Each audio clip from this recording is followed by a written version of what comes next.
This project was a lot of fun. My client began the conversation because he had landscape lighting that was installed by a landscaper, irrigation guy, and it really just didn't meet the level of what this home needed. So he has a busy lifestyle, he's a surgeon. His lights would come on, they'd go off a lot of times before he'd get home. Some nights he's out till 2 or 3 o'clock in the morning with work. When he got home, the lights were already off and dark. There was no control on it, and they really just didn't adequately light a home of this caliber properly. So we looked at it in a lot of different angles. We began in the front, in the inside of the house.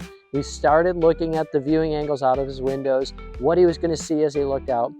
But the biggest thing was really elevating the look of this home. The lights that he had didn't really extend all the way up the home, and it really didn't account for all the unique architectural features. So there were a lot of features on this home, a lot of different textures, a lot of setbacks in the house. So we had to look at small luminaires to really accent and bring out the full nature and the full dimension of this house. So this was a lot of fun, a great project, a lot of beautiful trees, a beautiful landscaping.